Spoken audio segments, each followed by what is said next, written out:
제가 먼저 읽겠습니다. 여호와께서 모세와 아론에게 말씀하여 이르시되 이스라엘 자손에게 말하여 이르라. 누구든지 그의 몸에 유출병이 있으면 그 유출병으로 말미암아 부정한 자라.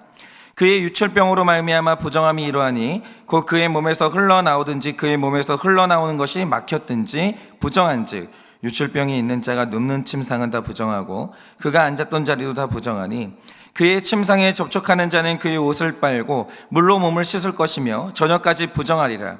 유출병이 있던 자가 앉았던 자리에 앉는 자는 그의 옷을 빨고 물로 씻을 것이요 저녁까지 부정하리라.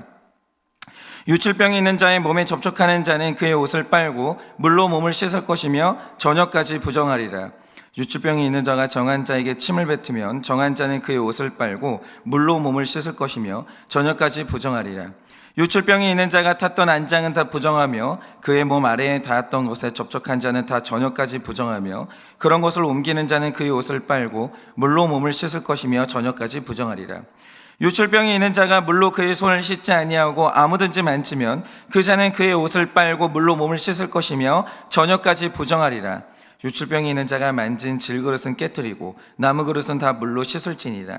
유출병이 있는 자는 그의 유출이 깨끗해지거든 그가 정결하게 되기 위하여 이래를 센 후에 옷을 빨고 흐르는 물에 그의 몸을 씻을 것이라.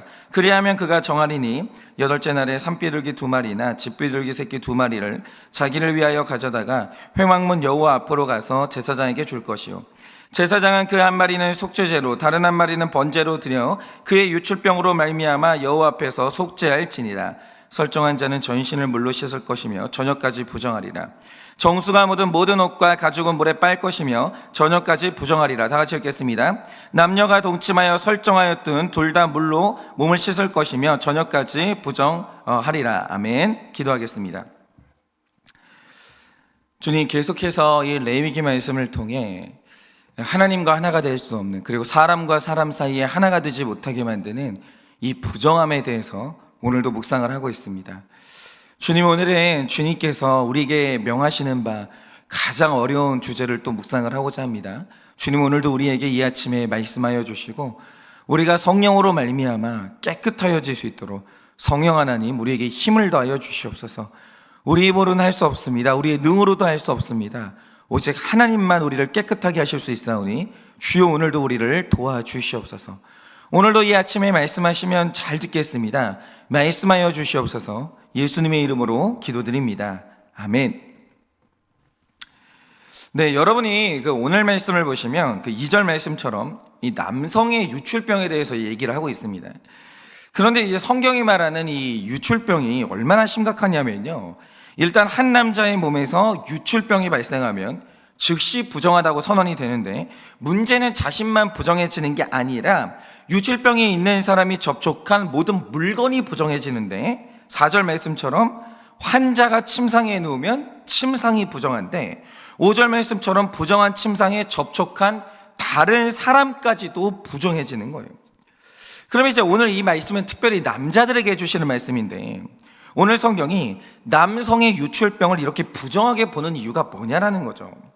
여러분이 3절을 보시면 이 유출병의 증상에 대해서 이야기를 하는데, 그의 몸에서 무언가가 흘러나오는 증상을 묘사하고 있습니다.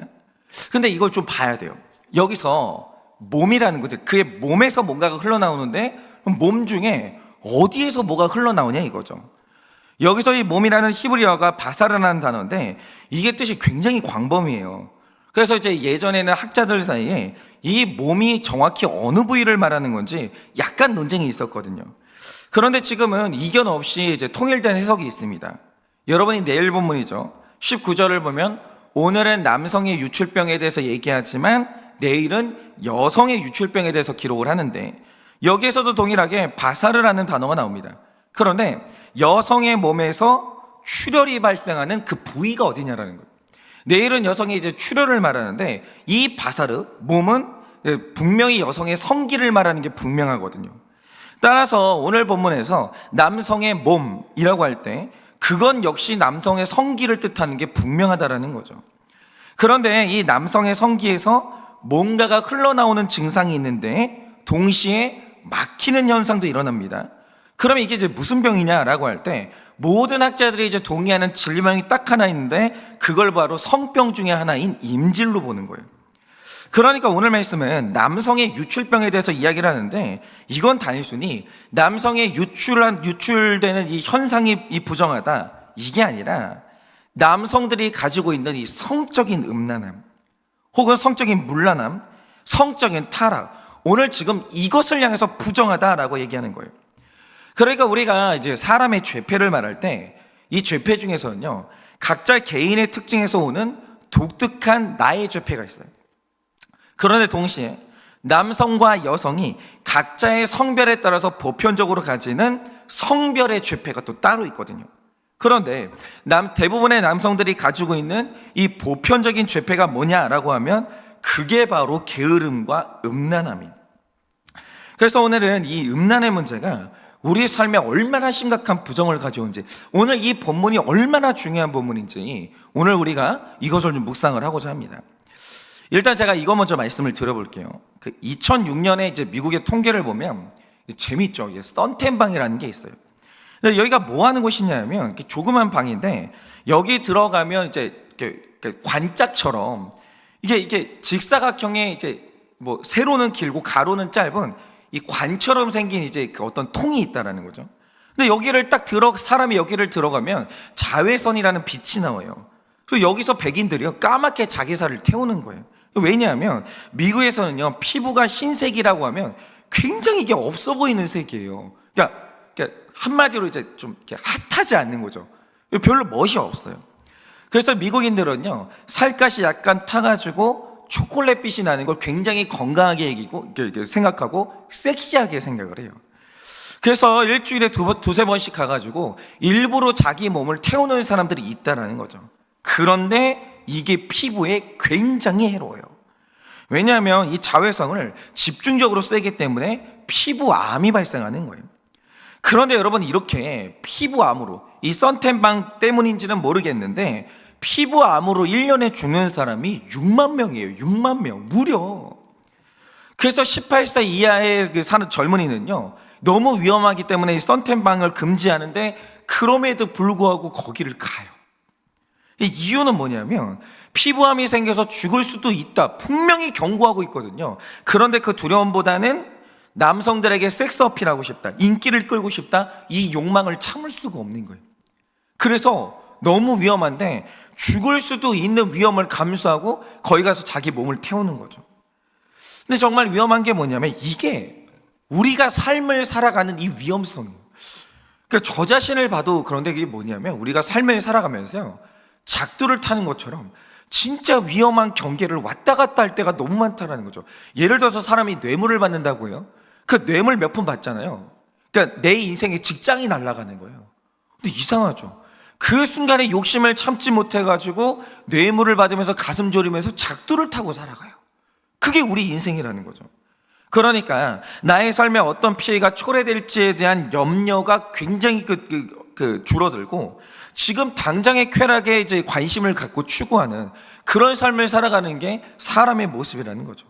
그러니까 잠시의 즐거움을 위해서 치명적인 위험을 감수하는 게 미련한 사람이에요. 그런데 과거의 쾌락주의자들이요 진짜 이렇게 살았어요. 그러니까 잠깐의 쾌락을 위해서 자기 인생을 통째로 희생시키는 것을 감행하는 거죠. 그런데 여러분 이 특별히 성적인 쾌락 있잖아요. 이게 굉장히 사실 우리 삶을 이제 파괴하고 위험한 건데 여러분 성적인 쾌락이 사람에게 주는 이 희열이 얼마나 되는 줄 아십니까? 성적인 쾌락은요 겨우 15초를 넘지를 않아요. 그래서 이제 어떤 캠페인에서는요 성병 이제 캠페인을 할 때 15초를 위해서 인생을 바꾸겠냐 이렇게 물어봐요. 물론 이성적으로 보면 이걸 바꿀 사람이 누가 있어요? 아니 15초짜리 쾌락을 위해서 자기 인생을 내주는 사람이 누가 있겠어요? 다 생각은 그렇게 하죠. 그런데 실제 우리 삶에는요 15초의 쾌락 때문에 자기 인생을 통째로 이제 대가로 치르는 사람이 진짜로 많다라는 거예요. 다른 거는 모르겠는데 유독 성적인 문제에 있어서 사람은 절대로 합리적으로 생각하지를 못해요. 이성에 따라서만 생각하는 게 아니라는 거예요. 그런데 왜 성경은 성적인 문제에 있어서 이렇게까지 선명하고 강경하게 절제를 요구하는 이유가 뭐냐? 그것이 부정하다고 그렇게 우리에게 경고하는 이유가 뭐냐라는 거죠. 이유는 성적인 범죄가 영적인, 육적인 파국을 가져오기 때문이에요. 그러니까 이 성적인 범죄는요, 그러니까 인간과 인간 사이에 파국을 가져오는데 더 중요한 건 하나님과 나 사이에 굉장히 치명적인 단절을 불러온다는 거죠. 이게 성적인 범죄가 가져오는 가장 치명적인 위험인 거예요. 하나님과의 교제의 단절, 그리고 사람과의 교제의 단절이 우리 삶에 몰려오는 거죠. 그러면 제가 여기에서 이제 하나 여쭤볼게요. 자, 어떤 사람이 성적으로 넘어졌어요. 어떤 가정의 아내가 성적으로 넘어졌고 어떤 가정의 아버지와 남편이 성적으로 무너졌습니다. 그러면 하나님이 그런 사람들 회개하면 회복을 시켜주십니까? 대답이 뭐냐면 맞다, 그리고 아니다, 둘 다예요. 즉 하나님은 용서하십니다. 분명히 하나님은 용서하시는데 문제는 사람이 자기 자신을 용서하는 게 쉽지가 않고 다른 사람들이 그를 용납하는 게 쉽지가 않아요. 이상하죠. 성적인 문제는요 그래요. 왜냐하면 이 성범죄를 저지르는 사람을요 일단 사탄이 평생 따라다니는데 굉장히 강력하게 먹히는 거예요. 여러분이 한번 생각을 해보세요. 만약에 어떤 목회자가 다른 문제로 넘어지죠. 뭐 거짓말도 하고 뭐 혈기도 내고, 목회자도 많이 넘어집니다. 그런데 어떤 목회자가 성적으로 넘어졌다라고 하죠. 그런데 그 목사님이 분명히 회개하고 끊었고 하나님께도 용서를 받았어요. 그런데 그 외에 문제가 뭐냐?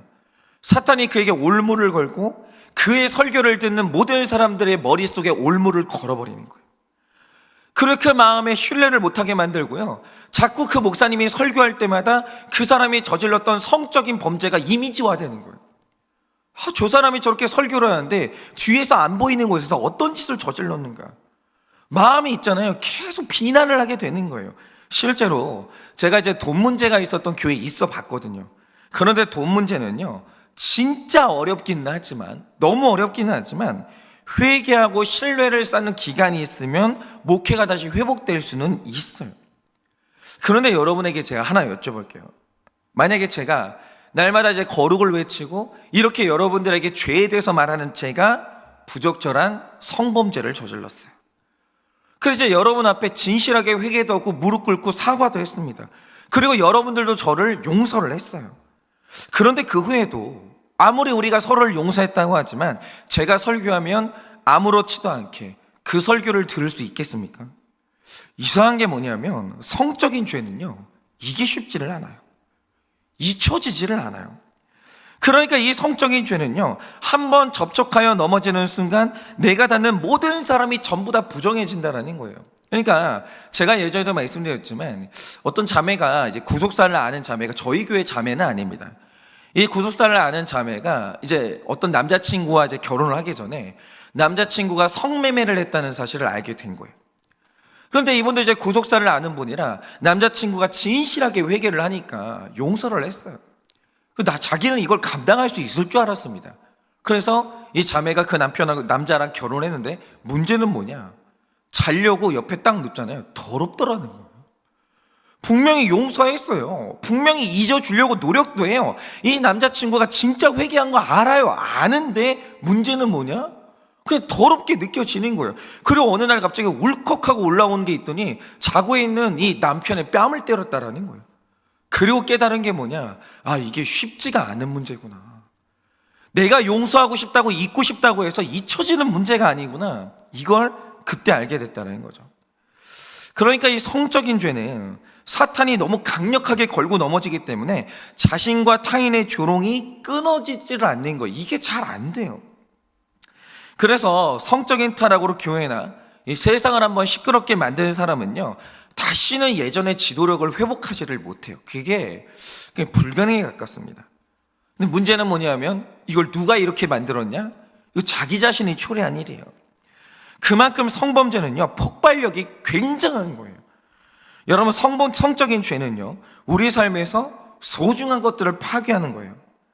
그런데 여러분, 이 고린도전서를 보면요 사도 바울이 음행을 죄라고 규정하면서 특별히 이 음행은 각자 자기가 자기 몸에 죄를 짓는 거라고 얘기를 해요. 그러면 우리 몸에 죄를 짓는다라고 할 때 이 표현의 뜻이 뭐냐라는 거죠. 그런데 이제 대부분의 학자들이 말하고 오늘 말씀이 말하는 바 사람이 음행을 해가지고 몸에 지는 죄가 바로 성병이라는 거예요. 그냥 의학적으로 사실인지는 모르겠는데 한 사람의 배우자와만 관계를 맺는 사람과 여러 사람하고 문란하게 관계를 맺는 사람을 비교해보면 당연하게 여러 사람과 문란하게 이렇게 성관계를 하는 사람에게 성병 빈도가 높다라는 것은 너무 당연한 일이죠. 그리고 우리가 이제 에이즈를 말할 때 지금도 에이즈는 굉장히 무서운 병입니다. 근데 에이즈에 이제 감염되는 여러 가지 통로가 있잖아요. 뭐 수혈도 있을 것이고 뭐 여러 가지 통로가 있겠는데 그러나 단연 가장 중요한 감염 경로가 뭐냐? 그 성관계예요. 성관계. 그런데 여러분 신기한 게 뭐냐? 이제 어떤 사람이 상대했던 사람이 성병 보균자라서 내가 성병에 걸릴 수도 있지만 그렇지 않은 경우에도 성병에 걸릴 수 있다라는 거예요. 그 증거가 뭐냐면 제가 예전에도 이 말씀을 들었는데 정말 이 이야기를 듣고 너무 신기했어요. 현재 경마에 뛰는 말 중에 우승 경력이 있는 품질이 우수한 말은 더 이상 경주를 시키지 않아요. 그러니까 이 시순말로 사용을 하는데 한 번 교미를 할 때 이게 품종이 좋기 때문에 한 번 교미할 때 3천만 원에서 5천만 원을 받는다라는 거죠. 혈통을 유지하기 위해서 엄청 비싼 겁니다. 그러니까 얘는 밥 먹고 날마다 이제 성관계를 하는 거예요. 그런데 이게 이렇게 비싼 이유가 뭐냐? 이 시순말은요 인공 수정을 할 수 없게끔 국제 협약을 맺었어요. 그래서 다른 동물들은 다 인공 수정을 하지만 유독 종마는요 그렇게 못해요. 그러니까 자연 임신을 해야 되는 거예요. 즉 인공 수정을 통해 나온 종마는요 경마에 나오지 못하도록 국제 협약으로 맺어놨다는 거죠. 그러니까 손쉽게 좋은 말을 만들지 못하게 만든 거예요. 그런데 흥미로운 게 뭐냐면 이 순말이나 암말을 이렇게 교미시키기 전에 건강 체크를 굉장히 엄격하게 했거든요. 그리고 둘 다 100% 이 성병이 없어야 교미를 시작을 하는 거예요. 그런데 이상한 게 뭐냐면 분명히 깨끗한 상태에서 교미를 시작했는데 시순말에게 성병이 생겨요. 이 잦은 성관계 때문에 시순말한테 성병이 그냥 생기는 거예요. 근데 지금도 이게요 의학적으로 설명이 안 돼요. 왜 이렇게 되는지. 그러니까 암말이나 순말을 수의사가 다 검사하는데 분명히 이상이 없는 상태에서 하는데 감염이 된다는 거죠. 여러분 바로 이겁니다. 바울이요 음란을 우리 몸에 지는 죄다라고 할 때 이 성병이라는 문제로 건강을 해칠 수 있고 심지어는 죽을 수도 있다는 의미에서 그게 바로 우리 몸에 죄를 짓는 거다 이렇게 말하는 거예요. 성이 축복이긴 하지만 성은요 인생을 무너뜨리는 재앙이 될 수도 있다라는 거예요. 그러니까 이게 그래서 이제 성적인 죄가 무서운 것이고, 그리고 두 번째로 이 음행이요 우리 몸에 죄를 짓는 거다라는 말의 또 다른 뜻이 뭐냐면 성적인 죄가 다른 죄와는 다르게 그 결과와 종류가 완전히 다르다는 거죠. 물론 이 성적인 죄가요 다른 죄보다 훨씬 더 악하다 이렇게 말할 수 있는 근거는 없어요. 그러니까 성적인 죄가 최악의 범죄는 아니죠. 살인, 돌이킬 수가 없잖아요. 아니 사람이 한번 죽었는데 뭐 회개하면 돌이킬 수 있습니까? 내가 회개하고 눈물 흘리며 죽었다는 사람이 돌아와요? 아니잖아요. 살인 굉장히 무섭고 여러 가지 무서운 죄가 있습니다. 그런데 성적인 죄의 특징은 다른 죄와 구분되는 분명한 요소가 하나 있는 거예요. 말하자면 성적인 죄는요 그것이 초래하는 결과가 훨씬 더 파괴적이에요.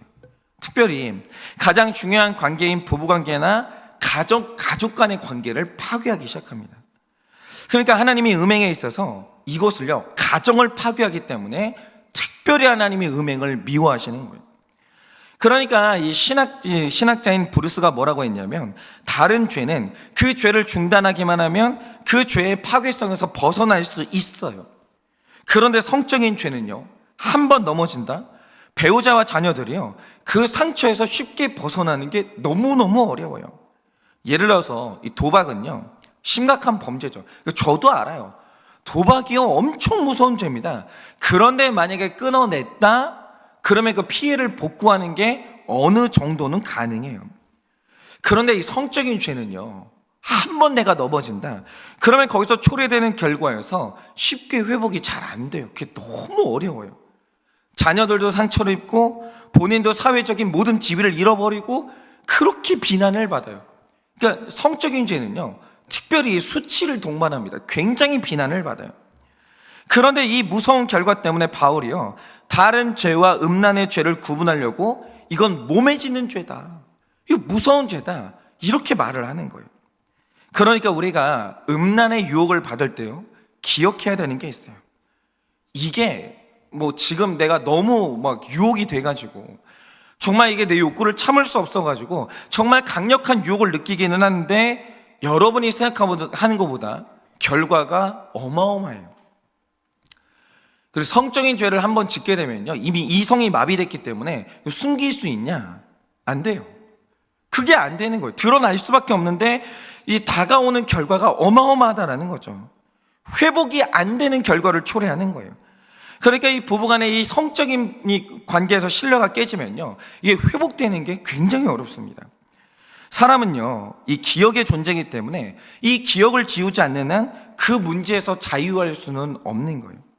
그것은 나나 다른 사람에게 벗어날 수가 없는 멍해를 씌우는 거예요. 그거 내가 그냥 즐기고 말면 되지, 즐기고 깨끗이 이렇게 모른 척하면 되지, 그게 안 된다라는 거예요. 치유가 안 되는 상처가 남아요. 굉장히 무섭다라는 거죠. 그리고 여러분 오늘 말하는 게 제일 중요한 게, 마지막으로 이 음란이 진짜 무서운 이유가 뭐냐? 우리는요, 우리가 알지 못하는 영적인 세계로부터 하나님께 부름을 받은 거예요. 그래서 우리가 보지 못하는 영적인 세계의 일들이 끊임없이 우리에게 영향을 미쳐요. 그걸 아셔야 돼요. 이 원리를 아셔야 돼요. 여러분, 우리가 영적인 세계의 원리를 알아야 되는 이유가 뭐냐? 육적인 세계는요, 보여요. 예를 들어서 버스가 내 눈앞에 계속 다가온다라고 하죠. 그럼 우리가 그 경고를 받을 수 있잖아요. 몇 초 후에 어떤 일이 일어난다, 그러므로 내가 피해야 된다, 알 수 있잖아요. 영적인 세계는요, 안 보여요. 그런데 실제로 영적인 세계가 우리를 강력하게 통치하기 때문에 영적인 세계의 원리를 알지 못하면 내 삶에 어떤 고난이 오고 고통이 오는데 이게 왜 일어나는지 원인을 모르게 된다는 거죠. 영적인 세계가요, 우리의 삶에 굉장한 영향을 미치고 있습니다. 근데 문제는 그게 이성으로 포착이 안 돼요. 오감으로 포착이 안 되는 거죠. 그런데 우리 몸에 영향을 가장 심각하게 미치는 문제가 뭐냐? 영적인 세계에서는 이 성적인 문제가 굉장히 영향을 미친다라는 거예요. 음란은요, 그 성질에 의해서 모든 죄와 구분되는 특징이 있어요. 그게 뭐냐? 음란이 성령님을 모독해요. 이게 문제인 거예요.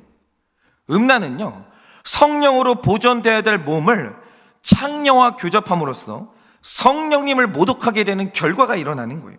그러니까 이게 성경이 말하는 게 뭐냐면, 음란함이 접촉하는 모든 것이 다 부정해진다라는 거예요. 오늘 말씀에서 여러분이 봐야 되는 건 이거예요.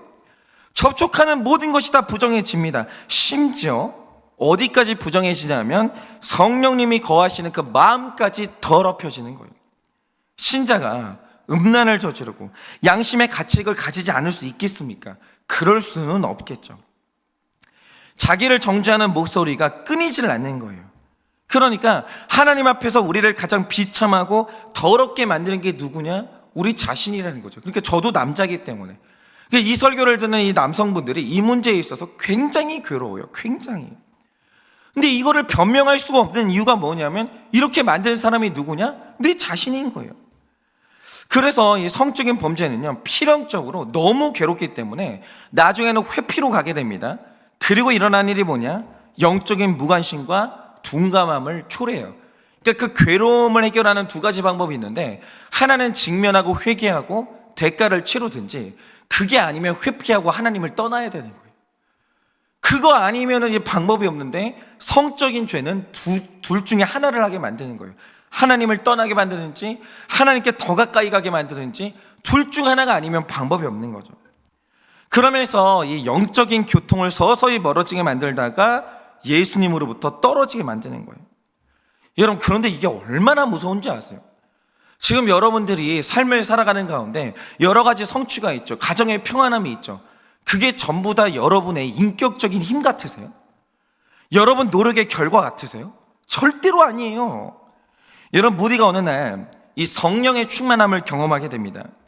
그리고 난 뒤에 이제 강단에 올라갔는데 내 설교는 달라진 게 없었어요. 그런데 달라진 것은 사람들이 변화가 되더라는 거. 이게 너무 신기하더라는 거죠.